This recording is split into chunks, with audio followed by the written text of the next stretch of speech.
NFL Insider, our friend Mike Detillier, WWL Radio TV New Orleans. On the Miller Lite guest line, you're listening to ESPN 105.9 The Zone. We're streaming live on YouTube right now. Check it out, our YouTube channel, Out of Bounds Sports. Show is powered by Mosquito Joe.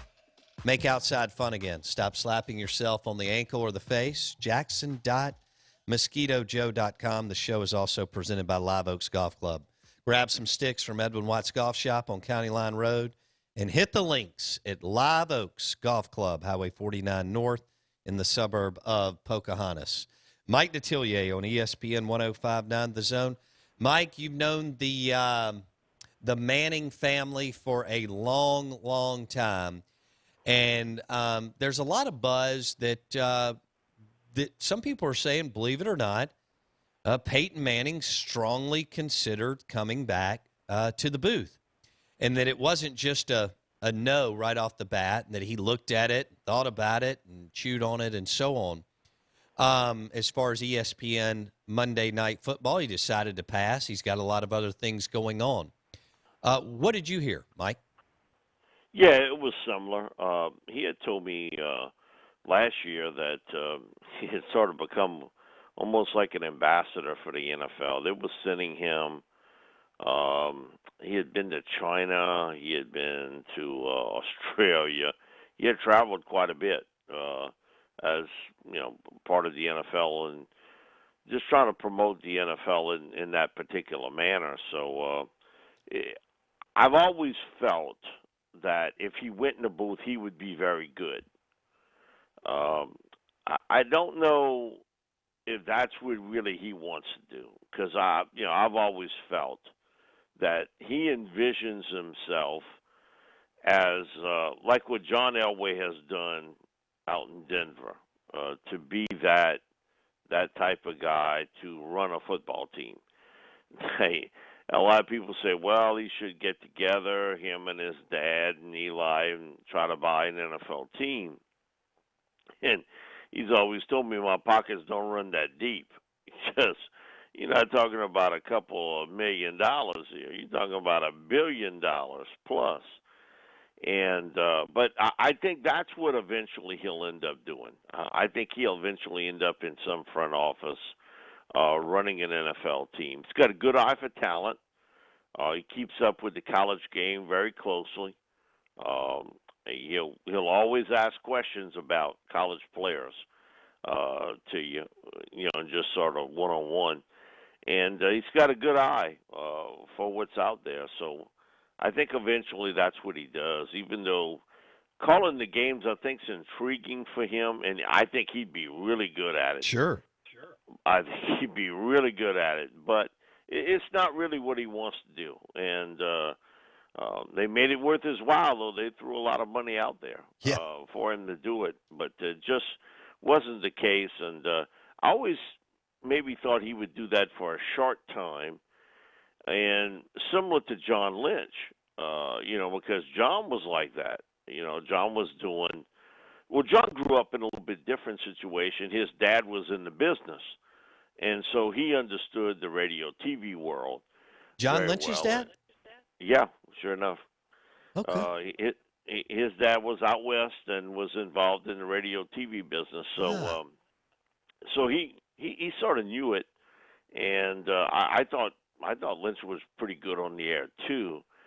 And then he made a pretty quick transition where he didn't get any training, so to speak, to be a GM. He just sort of walked in with the 49ers. So, and that seemingly is a bit of a trend. We saw Elway do it. We saw John, and I suspect somewhere down the line, Payton will do the exact same thing. Somebody will come a-calling, and he hasn't told me this, but I've heard from others that he's already been approached by some teams to run a team, and that he is sort of passed.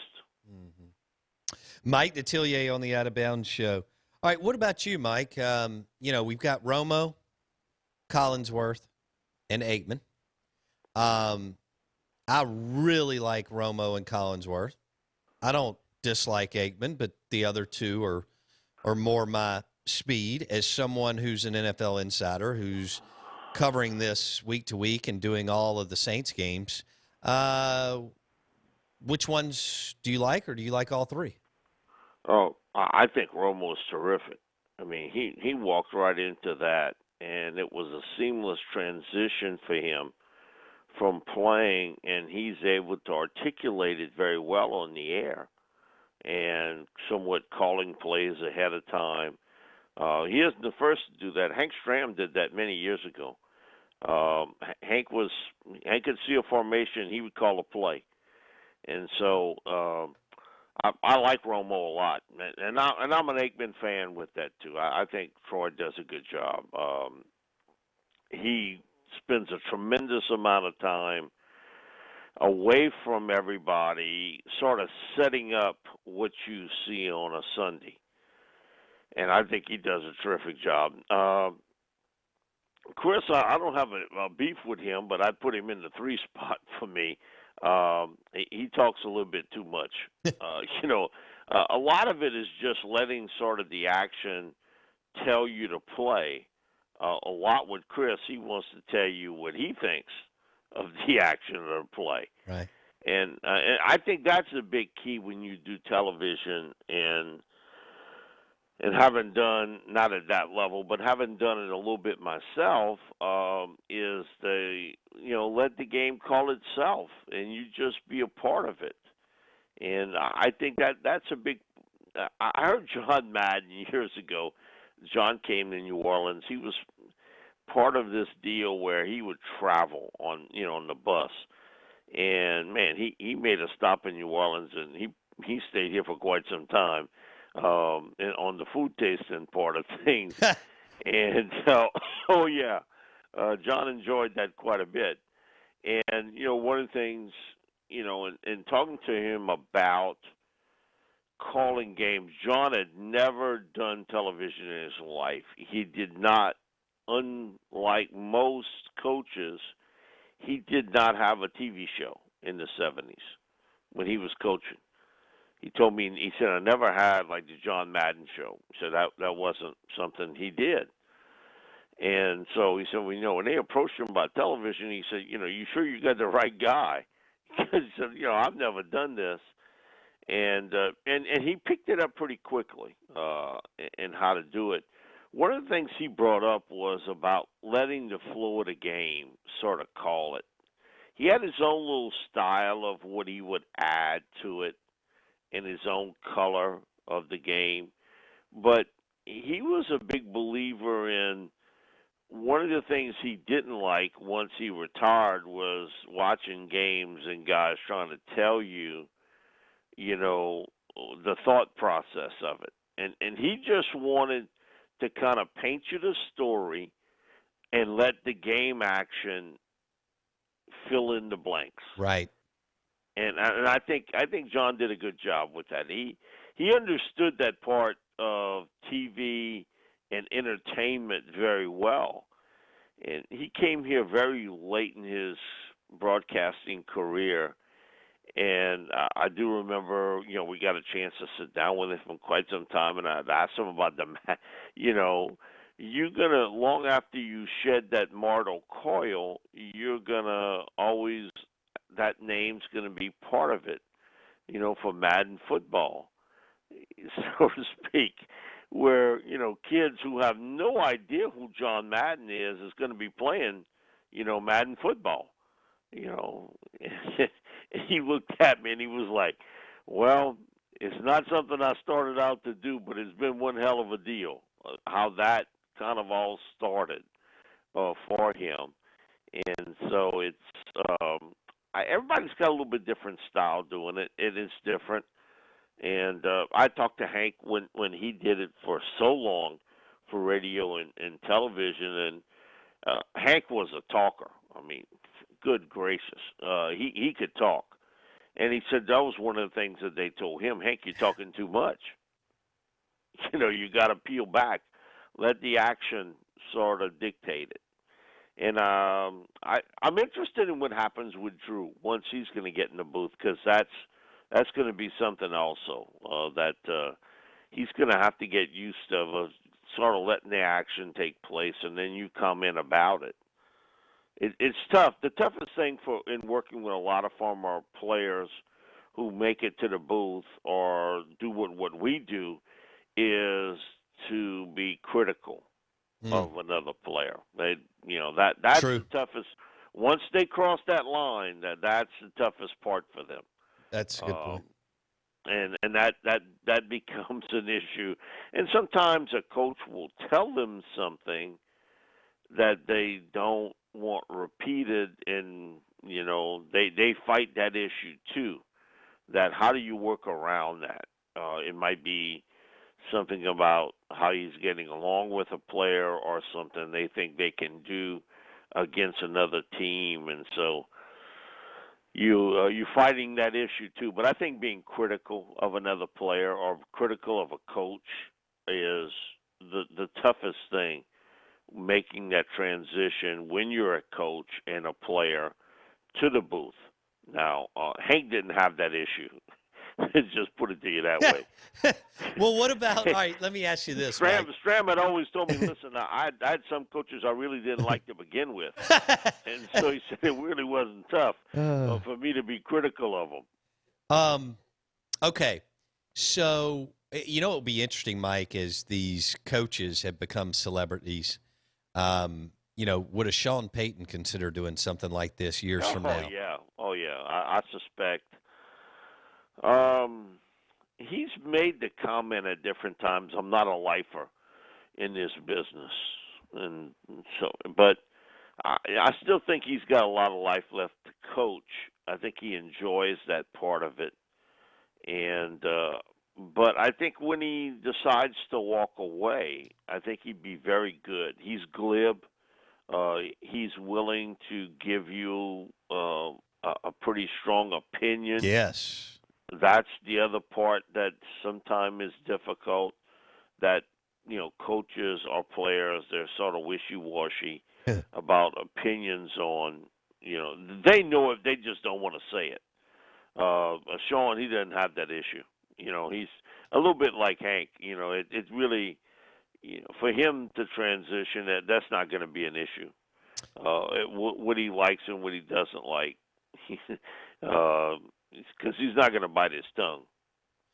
Mike, describe. All right. So speaking of Sean Payton, well, hold on. Let's stay on this for at least one more question. Then I'll segue to Payton. So what do you think happens in the Monday Night Football booth? I mean, where are we going here? Louis Riddick, Steve Young? Would they consider Randy? I think actually Randy is developing and getting better. What direction do you think they'll go? I think it'll probably be a 3-man booth, but I would try to get Louis Riddick involved. Me too. Some sort of way, because I think he's very good at. Now, I think Louis is short term doing this, because I think Louis really wants to get back into being part of management of a team. I'll put it to you that way. Just from talking to him, you get a strong feeling that's what he really wants to do one day, that he wants to get back. He was a scout for a long time, and I do think that he would like to be a GM again. So I think it would be short term. But, man, Monday Night Football, which at one time was such a prized job, and now you've had a ton of people say, I'm not interested. I think goes to show you a little bit about kind of how, things have turned a little bit in that profession. And you got to be the right guy. Sure. I thought Gruden. Listen, he's a bit of a blowhard, but I agree. I thought he did a really good job on Monday Night Football. Fair enough. Yeah, and the scrutiny now, Mike. I mean, good job. When you're Peyton Manning and you're worth whatever it is, $200-300 million, or whoever you are, some of them are like, man, Joe Tessitore and Witten and Booger just got shredded because now Twitter, everybody's an expert, and it's just it gets a break, and so I think some guys are like, It's just not worth it. I can gobble up money in different areas. I agree with you. I can't wait to see what Drew does. Let's segue on to Sean Payton. Can you you've seen a lot of things happen in New Orleans, but obviously the last 15 years have just been remarkable and amazing. Describe Sean Payton's celebrity status around town and how visible he is throughout the year, Mike. He's routined. He goes to certain places at certain times, if it's Ruth's Chris Steakhouse or Desi Vegas, and he doesn't hide that part of it. So, but Sean's out and about quite a bit more in the off season. You don't see him out a lot during the season. Sean's a workaholic in a lot of ways. I mean, he'll stay there forever at the Saints camp, and it was part of why they built some facilities that he could sleep over and coaches could sleep because he stays there quite often. So every once in a while, if there's a charity event or something to that extent, you might see him during the season, but it's rare. He really doesn't do much of that. During the off season, he's different. We've met up in different events. At one time there was a festival every week, in the city before everything sort of took the turn this year. And you would see him a lot out and about, and he, we got certain things he'll always sort of tease me about, and I'll get back at him. But so, yeah, oh yeah. So and who I work with too. So that's part of the conversation, which is somewhat obvious. So we have a good time with it, but he's the biggest celebrity coach that has ever been in New Orleans, because I think when you win a championship, you are tied to that team and that city forever. Mm-hmm. I mean, there is no one doing it. And he's become like a rock star personality wherever he goes. And so, yeah, he enjoys that part of it. The people that tell you they don't, I don't buy it. I don't either. I don't either. I don't buy it. No, listen, you get treated differently. You don't have to wait in line anywhere. There is no, you might have to wait 20 minutes for a table. Not happening. Sean ain't waiting nowhere, for no table. So, he enjoys that part of it because he wants to do things at a certain time frame and then be out. And so he's become the biggest rock star coach that I've ever seen out and about. Because even when Nick won here big, it was rare to see him out. Right. At LSU. It was rare. That wasn't his deal. Even Coach O, he is every once in a while you'll see him out and about, but that's not his gig. Sean is a different story. Sean, you can see it, all these festivals and all that used to go on. Sean was there, and it's different living in Baton Rouge and living in New Orleans too. That's the other part Sure. about it. It's almost like you living in another state. Mike Detillier on the Out of Bounds Show, ESPN 105.9 The Zone. Mike, I've got 30 seconds. I'm not an expert, and I haven't talked to Roger Goodell, but I think they're playing. What are your thoughts? I think they're playing. Yeah. I strongly believe they'll play. Even if it's in front of no one in the stands, they'll play. I agree. Mike Detillier, NFL Insider, WWL Radio TV New Orleans. Thanks, Mike. See you, man. Thank you, brother. Mike joined us on the Miller Lite guest line. Miller Lite, the original light beer. Only 96 calories. It is Miller time this afternoon on your patio or deck or courtyard. Enjoy an ice-cold Miller Lite as you fire up the grill with some burgers or pork tenderloin, or you cook some wings for Blake and I. We'll come over to your house, and we will social distance. However, I will drink your Miller Lite too. Blake? I'm working on getting us some food. good. Coming up in the next few days, hopefully. I noticed GMA. We don't ever watch that, but Strahan's on it. Good Morning America, I guess. I noticed they're back in studio by the. There's 3 people around. Yeah. So that's starting to happen, and so we won't have 10 people in here, but we'll start to. But I can put move. one person over at that bar and have them they're 20 feet away from us. Make me food. It was a good call. I didn't know that it was going to be through a pandemic, but it was a good call to build a 1,000-square-foot studio because most radio studios are about 10 by about 150. I was supposed to say about 200. Okay, yeah, that's what I would think. So this is about 5 times bigger. I mean, I really wasn't worried about how big it was. We're I just wanted short, the layout though. right. We need about another 1,000. You always think that. We need a kitchen and we need a basketball hoop like Dan Patrick. We need like a real. If I do that, I'll do the Y'all Lifestyle store and the studio together with the kitchen. Heck yeah! And you have the store be part like it's like a gift shop for the studio. Sure. It's kind of like like when you bring people on the tour, you got to exit through the gift shop. Yeah. I mean, we're onto something. I'm just saying. Speaking of, just in case any of y'all were wondering, the Y'all Lifestyle store is open in the township, and 11 a.m. to 1 p.m. today. Also online, we just threw out the new site, y'alllifestyle.com.